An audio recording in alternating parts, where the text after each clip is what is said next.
네, 할렐루야. 5월 31일 수요일 짱목과 말씀 수다의 시간입니다. 5월 마지막 날이고요. 이제 내일부터 6월 달입니다. 6월에도 하나님의 은혜가 가득 찰 수 있게 되기를 주님의 이름으로 부탁을 드립니다. 오늘 주시는 말씀은 사무엘상 3장 7절부터 13절의 내용의 말씀인데요. 하나님 말씀을 보시겠습니다. 골짜기 저쪽에 있는 이스라엘 사람과 요단 건너쪽에 있는 자들이 이스라엘 사람들이 도망한 것과 사울과 그의 아들들이 죽었음을 보고 성읍들을 버리고 도망하매 블레셋 사람들이 이르러 거기에서 사니라. 그 이튿날 블레셋 사람들이 죽은 자를 벗기러 왔다가 사울과 그의 세 아들이 길보아 산에서 죽은 것을 보고 사울의 머리를 베고 그의 갑옷을 벗기고 자기들의 신당과 백성에게 알리기 위하여 그것을 블레셋 사람들의 땅 사방에 보내고 그의 갑옷은 아스다롯의 집에 두고 그의 시체는 벳산 성벽에 못 박음에 길르앗 야베스 주민들이 블레셋 사람들이 사울에게 행한 일을 듣고 모든 장사들이 일어나 밤새도록 달려가서 사울의 시체와 그의 아들들의 시체를 벳산 성벽에서 내려가지고 야베스에 돌아가서 거기서 불사르고 그의 뼈를 가져다가 야베스에 셀 나무 아래에 장사하고 7일 동안 금식하였더라.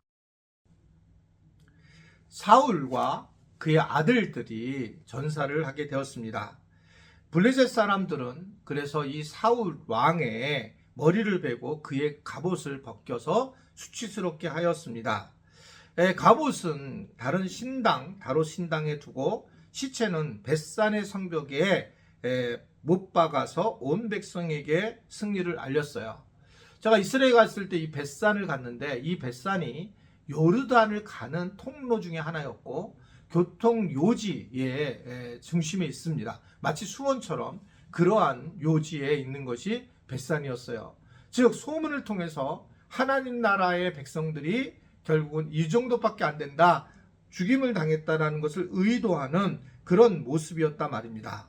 그래서 사울의 갑옷도 바로 이 아스다롯 신단에 보낸 것도 신들의 전쟁에서 여호와가 실패했다라는 것을 보여주려고 하는 의도였다는 거죠. 이스라엘은 처참하게 실패를 했는데, 하지만 오늘 우리가 이 말씀에 대해서 보게 되면 하나님이 패배한 것이 아니라 하나님이 심판하셨다라고 하는 것을 볼 수 있어요. 우리는 때로 내가 심판을 당하고 내가 실패를 했다라고 보여지고 교회가 지금 실패를 하고 심판을 당했다라고 보여지지만, 교회는 심판을 당하고 나는 심판을 당할 수 있지만 하나님은 승리하시는 모습들을 우리가 오늘 말씀을 통해서 깨닫게 되는 그런 내용입니다. 바로 십자가가 그랬죠. 예수님의 십자가의 사건은 무기력하기 짝이 없는 상황이었습니다. 모든 메시아로 바라봤는데, 그런데 예수님이 오히려 가장 어떻게 생각하면 비참하게 참혹하게 십자가를 지고 아무것도 할 수 없이 그냥 돌아가시는 이 사건, 이것이 어떻게 생각하면 정말 불쌍한 사건이었지만 이런 사건이 결국은 복음의 핵심이었고 하나님의 승리로 나타나게 되는 그런 모습들을 십자가를 통해서 우리가 이미 보고 있는데, 바로 오늘 이러한 모습들이 그렇다는 거죠. 마치 우리는 만약에 사울 왕이 이렇게 벳산에서 그냥 거기에 걸려있는 그런 모습들을 보면서 야, 뭐 하나님이 아무것도 아니네라는 말을 우리가 얼마나 쉽게 하느냐라는 거예요. 그런데 그 뒷면에서 하나님은 도리어 승리자였고 오히려 블레셋을 갖다가 편을 들어서 승리하게 하셨다는 사실이 참 놀라운 일이잖아요. 이걸 우리는 모르고 함부로 이야기하고 함부로 비판을 하는 경우를 많이 보게 됩니다. 그러니까 예수님이 마태복음에서 그런 얘기를 하잖아요. 누구를 비판하지 말아라. 네 안에서 더 오히려 대들보가 있다라는 걸 기억하고 다른 사람의 티를 보지 말라라고 하는 이유는 정말 우리는 잘 모른다는 겁니다.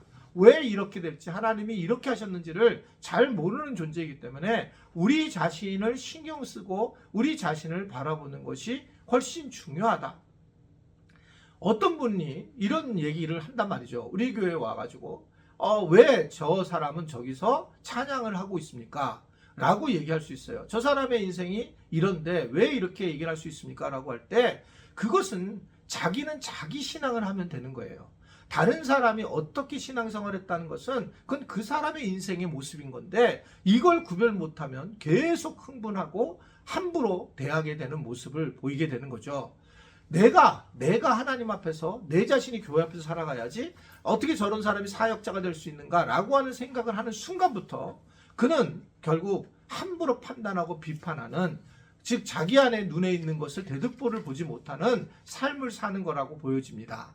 함부로 그래서 왜 어떻게 장로가, 권사가, 목사가 이런 표현을 하기보다 하나님께서 어떻게 하시는구나 라고 생각하는 것이 훨씬 중요하다라고 하는 것을 생각해 보게 됩니다. 사울의 시체가 사람들이 많이 지나가는 벳산에 못 박히게 되었는데 이 소식을 들은 길르앗 야베스라고 하는 거기에 있는 주민들이 밤새 달려와서 이들의 시체를 내리게 되고 가져가게 됩니다. 약 25km가 떨어져 있다고 그러는데요. 그래서 이 블레셋에 몰래 이것을 가져가야 되기 때문에 그들은 굉장히 어떻게 생각하면 위험을 무릅쓰고 오게 된 것입니다. 그럼 왜 그랬느냐? 이유는 간단해요. 사울왕이 길르앗 야베스에게 예전에 은혜를 강하게 끼친 것 때문에 그렇습니다. 은혜를 끼쳐야 되는 거예요. 은혜를 끼치면 마지막에도 이런 모습이 드러난다는 겁니다. 우리가 힘들고 어려운 사람들에게 관심을 갖고 은혜를 끼치는 것, 이것이 참 중요한 일이다 라고 하는 것을 생각을 하는 거죠. 사울이 베풀었던 은혜를 기억하는 그런 모습을 가지고 살아가야 된다는 것입니다. 교회에서 어려운 일을 당하는 분들이 기도 제목을 내놓고 그리고 기도를 해주고 우리가 안타까워하고 그분들을 만날 때가 있습니다. 근데 그분들은 그런 것들에 은혜를 입었던 것들을 잊어버리고 때로는 이런 것들이 쑥스러워서 교회를 나오지 못하는 경우가 있습니다. 혹시 영상을 보시는 분들 중에 내가 어려울 때 누군가 나를 도와줬다, 기도해줬다, 근데 지금 이걸 드러내기가 창피하다, 이런 분들이 계시면 정말 이걸 내려놓고 다시 교회에 나와서 감사하다고 표현을 해줘야 되고 그리고 함께 다시 공동체 생활을 하는 것이 참 중요하다는 겁니다. 그것이 마귀가 원하는 것을 이겨내는 것이다라고 저는 생각을 해요. 길르앗 야베스 은혜를 하는 사람들이었잖아요.